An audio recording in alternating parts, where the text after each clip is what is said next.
Hey Pokemon Masters, Birdkeeper Toby here, and okay, we've done Kanto through Sinnoh. We've even looked at some of my least favourite Pokemon, but now back to the favourite Pokemon, back to the top 10. We're looking at a region that I think is pretty divisive, and I get why. Oh, the Unova region. You introduced the most Pokemon, so statistically, you introduced a lot of people's favorite Pokemon and a lot of people's least favorite Pokemon, because there's just so many Pokemon in this generation.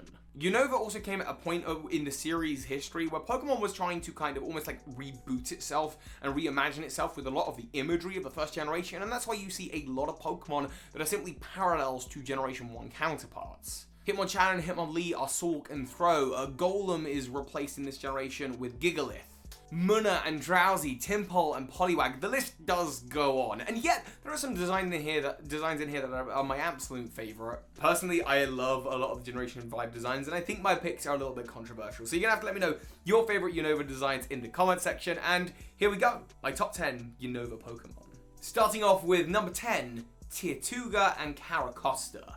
These are definitely my favourite fossil Pokemon of the generations against Archen and Archeops. I just think these Pokemon are just cooler. But in particular, I love the story that these designs were originally imagined in Generation 2 on the cover of that magazine/guidebook type thing, which clearly you can see the head of a Tirtouga. So I always thought that was pretty cool, but also Tirtouga holds a special place on the channel. Pokemon Evolution 101, that animation was, wow, it was a big part of my university degree. That's what that video was for. I submitted it as part of my uni degree. It is a charming animation by a really lovely friend of mine, and I always loved that idea that Tirtouga could explain the ancestry of all turtle Pokemon, including Lapras. I've actually changed my mind in recent years and decided that Lapras shouldn't be related to Tirtouga. This is because it's actually a plesiosaur and not like a tortoise, but the video very clearly illustrates what I was going for and how evolution works, and I loved making that video. So, Tirtouga, you're number 10. Number 9 is Victini. Victini marks such an important, sadly, beginning of a downturn for the series. And that is the lack of mythical Pokemon events. Victini's event where you travel to Liberty Island with the Liberty Pass is so cool, and the fact that you could only download that during the first kind of month or so of Black and White's release really bums me out that I can't revisit that unless I decide to try and find and use a cheat pack. Victini is a really cool design mythical, and also the fact that it is Pokemon number 000 in the Pokedex, like, that's really cool. We hadn't seen that before that point or even since. Victini is definitely a very special mythical, and yeah, I mean, I don't really have much more than that to offer other than just, yeah, number 9, Victini, it's cool. Number 8 for me, I can give you a little bit more on. Stoutland / the Lillipup line in general. I kind of forgot these Pokemon at first, but just like Pokemon Platinum, not that long ago, I did a run through of Pokemon, it was either Black or White, I don't think it was Black or White too. Anyway, I did a run through of Pokemon Black or White where I used only a Lillipup, and I called it Rolo after my puppy, Rolo. It's the solo Rolo run, and Stoutland is an absolute monster, tanking amazing like physical damage, and then giving it back in the form of like takedown. I've always liked the design of the Pokemon. It's very, very simple, and if I was a Pokemon trainer, I would absolutely catch a Lillipup and train it in the world of Pokemon. It feels like a very British Pokemon. Like, I know Unova's based off of America, but I feel like this Pokemon fits in well in the region of Galar. It's not even in the Galar games, which is very annoying. It's just a bit sad. Never mind, moving on, number 7, Genesect. Genesect's cool, man. Not only is it in a Pokemon movie alongside Mewtwo, which is a massive feat for any Pokemon to be like featured alongside that, but just look at the design of this. It has been incorporated in so many Pokemon theories, whether it's about it being related to Scyther or Kabutops or even Paris. But Genesect's design is just simply really, really cool. Again, I really wish I had more to offer you than that, but that's just it. That's the reason I think Genesect's awesome, because it looks awesome. And its status as a mythical, I just wish there was more to do with it in game. Just like Victini, I wish you could have gone to a Team Plasma base and fought your way through and freed this side project that they created. But number 6, now I can start getting a little bit more personal, a little more regularly, Jellicent. Jellicent is a competitive tank. Look, I don't really play competitive Pokemon, but Jellicent is one of the Pokemon I've used a lot. First of all, it has a fantastic mustache, and its gender variations are awesome. Whether it's the face of the Pringles guy or just Kirby from Smash Bros, these two Jellicent is wonderful. I've done a theory recently very heavily focusing on Friddish, which I think is pretty legit. And in them battles, I feel like Jellicent has always got my back. Whether I'm using Brine or Water Spout as either of my special attacks, or whether I'm using Shadow Ball to get that ghost type stab, the offensive isn't what matters here. It's all about the defensive.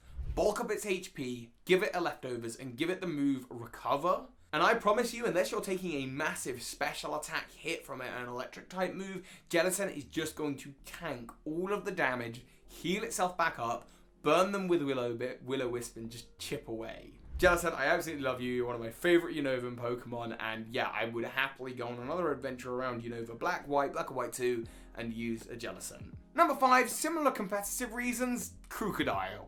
At first glance, Crocodile appears to be kind of like a budget version of Garchomp.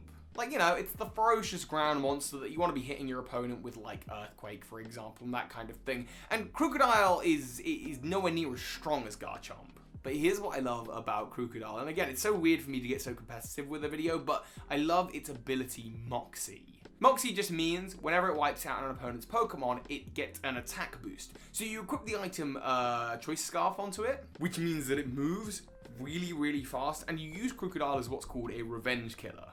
And a Revenge Killer is very simply where you've sent out your Stoutland, it's done some work, but it hasn't quite finished off the opponent's Pokemon. It's been a good loyal doggo, but now it's been taken down. Well, not to worry, you send out a Crocodile holding Choice Scarf, and it speeds into battle hitting whatever they have. Whether it's using Crunch, Outrage, Stone Edge, or Earthquake, it hits for big damage. And you know, you've already invested in all of its attack stats, and then it kills the opponent's Pokemon, and you get Moxie boosted. Your attack raises, and hopefully enough that now with Crocodile, you're going to hit the next Pokemon for a one-hit knockout, or at least you can try and survive a hit and get them on a two-hit knockout with the same move. Wonderful, you get another boost. And now, because you're moving so fast because you've got Choice Scarf on, of course you are locked into whatever move you're using, but you just keep on going, keep on throwing Crocodile at them, and every time it gets stronger and stronger and stronger until eventually you sweep the team. That's the ideal anyway, that's the dream. Of course, it doesn't always work. The move Stone Edge doesn't have 100% accuracy, and Earthquake can't hit Pokemon that fly or levitate, so it's not perfect, but it's pretty effective, and I love it, and if you are into competitive Pokemon, I'd recommend giving Crocodile a go. Number 4 is Landorus, but not the original Genie version. That's horrible, but the Therian form looks awesome. As a legendary Pokemon, this idea of a cool genie tiger floating on clouds, I mean, I love it. It looks great. Fundamentally, also, a flying and ground type is a really interesting combo to me. Like, how they execute those kind of two very opposing forces into one Pokemon. And so far, the only other one that I think really rocks it is Gliscor. Flying and ground has got to be really, really hard to pull off, and yet Landorus looks the part. I love that about Landorus, and I also love the whole Dream Radar game. The Dream World, the idea of these Pokemon having alternate forms in the Dream World. I just wish they were a bigger part of the story, but it's got to be probably one of my favorite legendary Pokemon, so Landorus Therian form. Followed by number 3, Volcarona, the Pokemon that replaced the sun when it went out. I mean, come on. Volcarona is awesome. It's basically a legendary Pokemon in Unova, just not quite treated as one. The fact that you only get to find it in the post-game when you get to the bottom of the desert ruins, the relic castle, or you can get the one Larvesta egg and train it up. I actually recently did a run-through where I both got that egg and the Volcarona at the end, and so my team consisted of 2 Volcaronas, which is very, very different to anything I've ever done before in a Pokemon game, but I loved it. It also helps that this generation, I really love Snom and Frostmoth, and so to me, these Pokemon are like perfect parallels of fire and ice, and I don't know, my love for Volcarona has grown so much over the last year. I think it's wonderful. And yeah, if you're ever playing Black and White, go back to the moment you get access to Surf, go back to the route where you can get the Larvesta egg, hatch it, train it. I promise you, you won't regret it. Number 2, Bouffalant. How could I not like that hair? Bouffalant is Birdkeeper Toby and Kana. Again, this is one of these Pokemon that is just a Tauros replacement for Generation 5. But it's definitely very much cooler. Oh, it's such a mess today. Look, usually you don't get Bouffalant until the end of Pokemon Black and White, so in my last run through of Pokemon Black, I traded myself a level 1 Bouffalant that had hatched from an egg, and it made for a really interesting starter Pokemon. Again, there's nothing too unique about it, and much like Stoutland, you're hitting them with a lot of like normal type moves, but Bouffalant is such a great physical attacker, and also makes great use of moves like Earthquake. I gotta say, I think it's wonderful. I think it is the perfect example of a simple design done really, really well. But my number one spot, and how could it not be? It absolutely is Trubbish and Garbodor. I'm not joking with you. I'm not messing with you at all. I think these Pokemon, first of all, I think Trubbish is adorable. Look at his dumb little face. And as I've told the story more and more over the years, I've just come to love it more and more. I, like many of you, hated Trubbish when I first saw it. It's a literal bin bag. I kicked and I screamed and I was so upset when my shiny odds were so unfortunate that in my first run through of Pokemon Black 2, it was a shiny Trubbish that I lucked upon. I thought, oh, the Pokemon gods have cursed me. But it's a shiny that I've caught in the middle of an adventure, so I have to use it, right? I have to use it on my team. And I travelled through the region and evolved it into a Garbodor. And then I saw G-Max Garbodor in Pokemon Sword and Shield. And you know what? This Pokemon deserves so much more love. In the Unova region, I don't have a lot of stories about a lot of these Pokemon. I haven't been playing these games, or actually a lot of the following regions, as long as I've been playing the older ones. But Garbodor is a key piece of my Pokemon history. I can't recommend you trying it out on a team enough. In the Pokemon card game, it's also particularly tricky, usually having some effects that are just absolutely wild. And Trubbish is cute.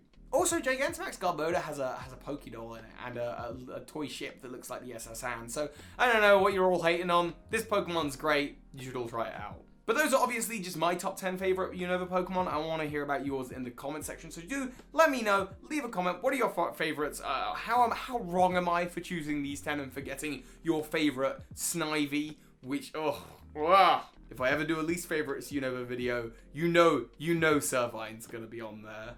Thank you all for watching, and of course, soar high, Pokemon Masters. This is Ash Ketchum. You just watched a video by Birdkeeper Toby. That makes you a Pokemon Master! And a massive thank you to those of you supporting me on Patreon right now, including the big patron of this month, Gunnar Clovis.